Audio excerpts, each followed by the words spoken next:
Stormfront, Chapter 10. I departed Bianca's place in George's loner, a wood-paneled Studebaker that grumbled and growled and squealed everywhere it went.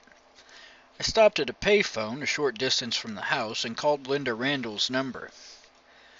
The phone rang several times before a quiet, dusky contralto answered. "Beckett's, this is Linda."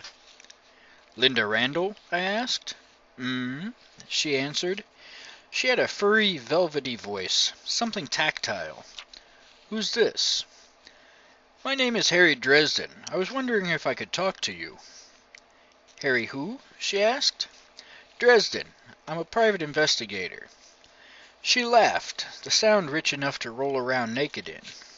"Investigating my privates, Mr. Dresden. I like you already." I coughed. "Ah, yes, Ms. Randall." "Miss," she said, cutting in. "Miss Randall. I'm not occupied at the moment." "Miss Randall," I amended. "I'd like to ask you some questions about Jennifer Stanton, if I could." Silence on the other end of the line. I could hear some sounds in the background, a radio playing, perhaps, and a recorded voice talking about white zones and red zones and loading and unloading of vehicles. "Miss Randall?" "No," she said. "It won't take long, and I assure you that you aren't the subject of anything I'm doing. If you could just give me a few moments of your time." "No," she told me. "I'm on duty and will be the rest of the night. I don't have time for this." "Jennifer Stanton was a friend of yours. She's been murdered. If there's anything you could tell me that might help—" She cut me off again. "There isn't," she said. "Goodbye, Mr. Dresden." The line went dead. I scowled at the phone, frustrated. That was it then. I had gone through all the preparation, the face-off with Bianca, and possible future trouble for nothing. No way, I thought. No way in hell. Bianca had said that Linda Randall was working as a driver for someone. The Becketts, I presumed, whoever they were. I'd recognized the voice in the background as a recorded message that played outside the concourses at O'Hare Airport. She was in a car at the airport, maybe waiting to pick up the Becketts, and definitely not there for long. With no time to lose, I kicked the wheezing old Studebaker into gear and drove to O'Hare. It was far easier to blow off someone over the phone than it was to do in person. There were several concourses, but I had to trust to luck. Luck to guide me to the right one, and luck to get me there before Miss I am not occupied Randall had the opportunity to pick up her employers and leave. And a little more luck to keep the Studebaker running all the way to O'Hare. The Studebaker did make it all the way there, and on the second concourse I came across a silver baby limo idling in a parking zone. The interior was darkened, so I couldn't see inside very well. It was a Friday evening, and the place was busy. Business folk in their sober suits returning home from long trips about the country. Cars continually purred in and out of the semicircular drive. A uniformed cop was directing traffic, keeping people from doing brainless things like parking in the middle of one of the traffic lanes in order to load up the car. I swerved the old Studebaker into a parking place, racing a Volvo for it and winning by dint of driving the older and heavier vehicle and having the more suicidal attitude. I kept an eye on the silver limo as I got out of the car and strode over to a bank of payphones. I plopped my quarter in and once more dialed the number provided by Bianca. The phone rang. In the silver limo, someone stirred. "Beckett's, this is Linda," she purred. "Hello, Linda," I said. "This is Harry Dresden again." I could almost hear her smirk. There was a flicker of light from inside the car, the silhouette of a woman's face, then the orange glow of a cigarette being lit. "Thought I told you I didn't want to talk to you, Mr. Dresden." I like women who play hard to get. She laughed that delicious laugh. I could see her head move in the darkened car when she did. I'm getting harder to get by the second. Goodbye again. She hung up on me. I smiled, hung up the phone, walked over to the limo, and rapped on the window. It buzzed down, and a woman in her mid-20s arched an eyebrow at me. She had beautiful eyes, the color of rain clouds, a little too much eyeshadow and brilliant scarlet lipstick on her Cupid's bow lips. Her hair was a medium brown, drawn back into a tight braid that made her cheeks look almost sharp, severe, except for her forelocks, which hung down close to her eyes in insolent disarray. She had a predatory look to her, harsh, sharp. She wore a crisp white shirt, gray slacks, and held a lit cigarette in one hand. The smoke curled up around my nose, and I exhaled, trying to push it away. She looked me up and down, frankly assessing. "Don't tell me. Harry Dresden." "I really need to talk to you, Miss Randall. It won't take long." She glanced at her watch, then at the terminal doors, then back up at me. "Well, you've got me cornered, don't you? I'm at your mercy." Her lips quirked. She took a drag of her cigarette, and I like a man who just won't stop. I cleared my throat again. The woman was attractive, but not unduly so. There was something about her that revved my engines, something about the way she held her head or shaped her words that bypassed my brain and went straight to my hormones. Best to head directly to the point and minimize my chances of looking moronic. "How did you know Jennifer Stanton?" She looked up at me through long lashes. "Intimately." "Ahem. You, worked for Bianca with her?" Linda blew more smoke. "That prissy little bitch. Yes, I worked with Jen. We were even roommates for a while. Shared a bed." She wrapped her lips around that last word, drawing it out with a little tremor that dripped wicked, secret laughter. "Did you know Tommy Tom?" I asked. "Oh, sure. Fantastic in bed." She lowered her eyes and shifted on the car's seat, lowering one of her hands out of sight and making me wonder where it had gone. "He was a regular customer. Maybe twice a month Jen and I would go over to his place, have a little party." She leaned towards me. "He could do things to a woman that would turn her into a real animal, Harry Dresden. You know what I mean? Growling and snarling in heat." She was driving me crazy. That voice of hers inspired the kinds of dreams you wished you could remember more clearly in the morning. Her expression promised to show me things that you don't talk about with other people, if I would give her half a chance. "Your job, Harry. Think about your job." Some days I really hate my job. "When was the last time you talked to her?" She took another drag, and this time I saw a small shake to her fingers, one she quickly hid. Just not quickly enough. She was nervous enough to be shaking, and now I could see what she was up to. She was wearing the alley cat mask, appealing to my glands instead of my brain, and trying to distract me with it, trying to keep me from finding something out. I'm not inhuman. I can be distracted by a pretty face or body like any other youngish man. Linda Randall was damned good at playing the part, but I do not like to be made a fool. "So, Miss Sex Goddess, what are you hiding?" I cleared my throat and asked mildly, "When was the last time you spoke to Jennifer Stanton, Miss Randall?" She narrowed her eyes at me. She wasn't dumb, whatever else she was. She'd seen me reading her, seeing through her pretense. The flirting manner vanished. "Are you a cop?" she demanded. I shook my head. "Scout's honor. I'm just trying to find out what happened to her." "Damn it," she said softly. She flicked the butt of the cigarette out onto the concrete and blew out a mouthful of smoke. "Look, I tell you anything and see a cop coming around. I never saw you before. Got it?" I nodded. "I talked to Jen on Wednesday evening. She called me. It was Tommy's birthday. She wanted to get together again." Her mouth twisted. "Sort of a reunion." I glanced about and leaned down closer to her. "Did you?" Her eyes were roving about now, nervous, like a cat who has found herself shut into a small room. "No," she said. "I had to work. I wanted to, but—" "Did she say anything unusual? Anything that might have made you suspect she was in danger?" She shook her head again. "No, nothing. We hadn't talked much for a while.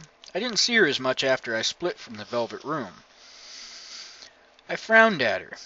Do you know what else she was doing? Anything she might have been involved with that could have gotten her hurt? She shook her head. No, nothing like that. That wasn't her style. She was sweet. A lot of girls they get pretty jaded, Mr. Dresden. But it never really touched her. She made people feel better about themselves somehow. She looked away. I could never do that. All I did was get them off. There's nothing you can tell me, nothing you can think of? She pressed her lips together and shook her head.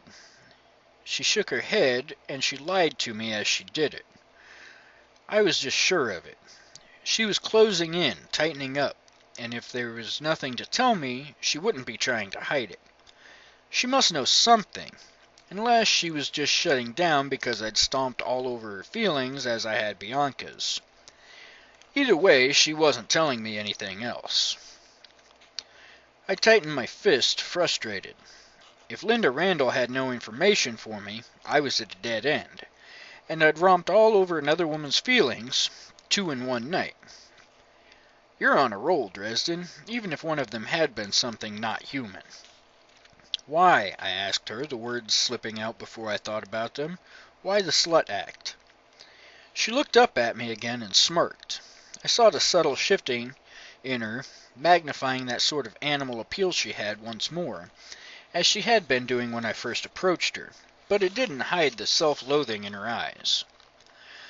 I looked away quickly before I had to see any more of it. I got the feeling that I didn't want to see Linda Randall's soul. Because it's what I do, Mr. Dresden. For some people it's drugs, booze. For me it's orgasms, sex, passion. Just another addict. City's full of them. She glanced aside. Next best thing to love. And it keeps me in work. Excuse me. She swung open the door. I took a quick step back and out of her way as she moved to the back of the limo, long legs taking long steps, and opened the trunk. A tall couple, both wearing glasses and dressed in stylish gray business clothes, emerged from the terminal and approached the limo.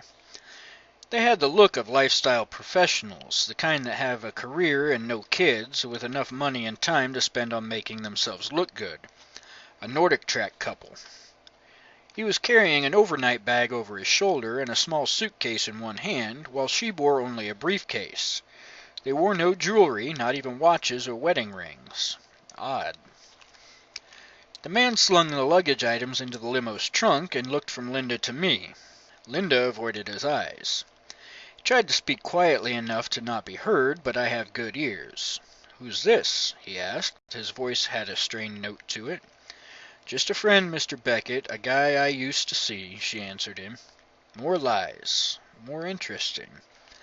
I looked across the limo to the woman, presumably Mrs. Beckett. She regarded me with a calm face, entirely void of emotion. It was a little spooky. She had the look I'd seen in films on the faces of prisoners released from the German stalags at the end of World War II.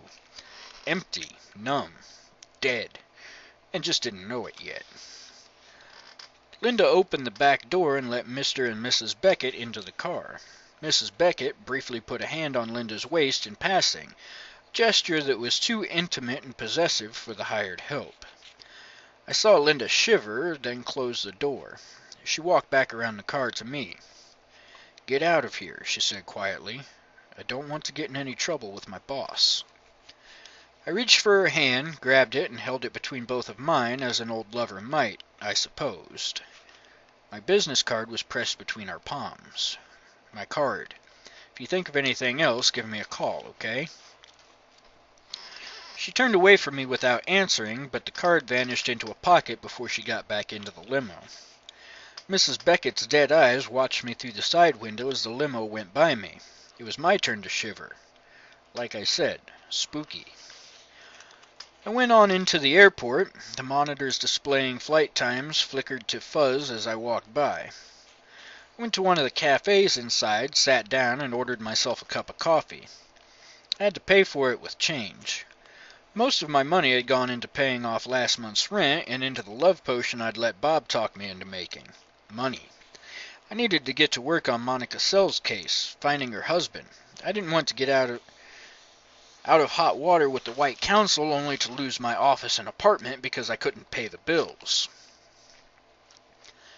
I sipped coffee and tried to organize my thoughts. I had two areas of concern. The most important was finding who had killed Tommy Tom and Jennifer Stanton, not only to catch the killer before any more corpses turned up, but because if I didn't, the White Council would probably use the opportunity to have me put to death. And while tracking down killers and avoiding execution squads, I had to do some work for someone who would pay me. Tonight's excursion wasn't something I could charge Murphy for.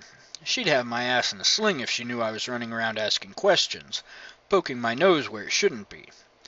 So, if I wanted money from Chicago PD, I would have to spend time doing the research Murphy wanted. The black magic research that could get me killed all by itself. Or, I could work on Monica Sell's missing husband case. I thought I had that one pretty well pegged down, but it wouldn't hurt to get it fleshed out fully. I could spend time working on it, fill out the hours on the retainer, maybe even get a few more added on. That appealed to me a lot more than trying to work out some black magic. So, I could follow up on the lead Toot Toot had given me. There'd been pizza delivered out to the Lake Providence home that night. Time to talk to the delivery man, if possible. I left the cafe, went out to the payphones, and dialed directory assistance. There was only one place near the Lake Providence address that delivered pizza. I got the number and dialed through. "Pizza Express," someone with his mouth full said. "What'll it be tonight?" "Hey there," I said. "Wonder if you can help me out. I'm looking for the driver who took an order out to an address on Wednesday night." I told him the address and asked if I could speak to the driver. "Another one?" he snorted. "Sure, hang on. Jack just got in from a run." The voice on the other end of the line called out to someone, and a minute later a high baritone of a young man spoke tentatively into my ear. "Hello?" "Hello," I answered. "Are you the driver who took pizza to—" "Look," he said, his voice exasperated and nervous. "I said I was sorry already. It won't happen again." I blinked for a minute, off balance. "Sorry for what?" "Jesus," he said. I heard him move across the room with a lot of music and loud talk in the background, and then the background noise cut off, as though he had stepped into another room and shut the door behind him. "Look," he said in a half-whine, "I told you I'm not going to say anything to anyone. I was only looking. You can't blame me, right? No one answered the door. What was I supposed to do?" His voice cracked in the middle of his sentences. "Hell of a party, but hey, that's your business, right?" I struggled to keep up with the kid. "What exactly did you see, Jack?" I asked him. "No one's face," he assured me, his voice growing more nervous. He gave a jittery little laugh and tried to joke. "Better things to look at than faces, right? I mean, I don't give a damn what you do in your own house, or your friends, or whoever. Don't worry about me. Never gonna say a thing. Next time I'll just leave the pizza and run a tab, right?" Friends. Plural. Interesting. The kid was awfully nervous. He must have gotten an eyeful. But I had a gut instinct that he was hiding something else, keeping it back. "What else?" I asked him. I kept my voice calm and neutral. "You saw something else. What was it?" "None of my business," he said instantly. "None of my business. Look, I gotta get off this line. We have to keep it open for orders. It's Friday night. We're busy as hell." "What," I said, separating my words, keeping them clipped, "else?" "Oh, shit," he breathed, his voice shaking. "Look, I wasn't with that guy. Didn't know anything about him. I didn't tell him you were having an orgy out there. Honest, Jesus, mister, I don't want any trouble." Victor Sells seemed to have a real good idea of how to party, and of how to frighten teenagers. "One more question and I'll let this go," I told him. "Who was it you saw? Tell me about him." "I don't know. I don't know him. Didn't recognize him. Some guy with a camera, that's all. I went around the back of the house to try the back door, got up on your deck, and just saw inside. I didn't keep on looking, but he was up there, all in black, with this camera taking pictures. He paused as someone pounded on the door he had closed earlier. "Oh God, I have to go, mister. I don't know you. I don't know nothing." And then there was a scrambling of feet, and he hung up the phone. I hung up the phone myself and ambled back to Georgia's loaner. I worked out the details I had just learned on the way back to my apartment. Someone else had called Pizza Express, evidently just before I had. Someone else had gone asking after the pizza boy. Who? Why, Victor Sells, of course. Tracing down people who might have information about him, his possible presence in the lake house. Victor Sells, who had been having some sort of get-together out there that night. Maybe he'd been drunk, or one of his guests had and ordered the pizza, and now Victor was trying to cover his tracks. Which implied that Victor knew someone was looking for him. Hell, as far as I knew, he'd been in the house when I'd gone out there last night. This made things a lot more interesting.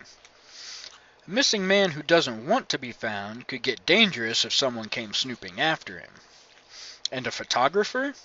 Someone lurking around outside the windows and taking pictures? I rummaged in my duster pocket and felt the round plastic film canister. That explained where the canister had come from, at any rate. But why would someone be out there at the house taking pictures of Victor and his friends? Maybe because Monica had hired someone else, a PI, without telling me. Maybe just a neighbor with the hots for taking dirty pictures. No way to tell, really. More mysteries. I pulled the Studebaker into my drive and killed the engine. I tallied the score for the evening. Enigmas, lots. Harry, 0. My investigation for Monica Sells had netted me one husband throwing wild parties in his beach house after losing his job, and working hard not to be found. Probably an advanced case of male menopause. Monica didn't seem to be the kind of woman who would take such a thing with good grace, more like the kind who would close her eyes and call me a liar if I told her the truth. But at least it merited a little more looking into. I could log a few more hours in on the case, maybe earn some more money out of it before I gave her the bill, but I still didn't really know anything. The angle with Bianca had come to a dead end at Linda Randall. All I had were more questions for Miss Randall, and she was as closed as a bank on Sunday. I didn't have anything solid enough to hand to Murphy to let her pursue the matter. Damn it. I was going to have to do that research after all. Maybe it would turn up something helpful, some kind of clue to help lead me and the police to the murderer. And maybe dragons would fly out my butt. But I had to try. So I got out of the car to go inside and get to work. He was waiting for me behind the trash cans that stood next to the stairs leading down to my front door. The baseball bat he swung at me took me behind the ear and pitched me to the bottom of the stairs in a near-senseless heap. I could hear his footsteps, but couldn't quite move as he came down the stairs towards me. It figured. It was just the kind of day I was having. I felt his foot on the back of my neck, felt him lift the baseball bat, then it came whistling down toward my skull with a mighty crack of impact. Except that it missed my motionless head and whacked into the concrete next to my face right by my eyes instead. "Listen up, Dresden," my attacker said. His voice was rough, low, purposefully hoarse. "You got a big nose. Stop sticking it where it doesn't belong. You got a big mouth. Stop talking to people you don't need to talk to, or we're going to shut that mouth of yours." He waited a melodramatically appropriate moment and then added, "Permanently." His footsteps retreated up the stairs and vanished. I just lay there watching the stars in front of my eyes for a while. Mister appeared from somewhere, probably drawn by the groaning noises, and started licking at my nose. I eventually regained my mobility and sat up. My head was spinning, and I felt sick to my stomach. Mister rubbed up against me, as though he sensed something was wrong, purring in a low rumble.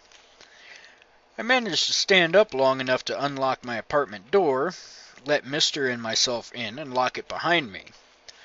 I staggered over to my easy chair in the darkness and sat down with a woof of expelled breath.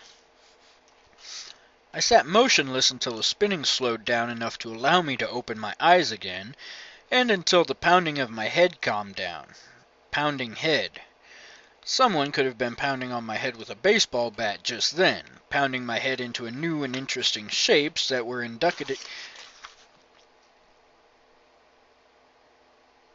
inconducive to carrying on business-like pursuits. Someone could have been pounding Harry Dresden right into the hereafter.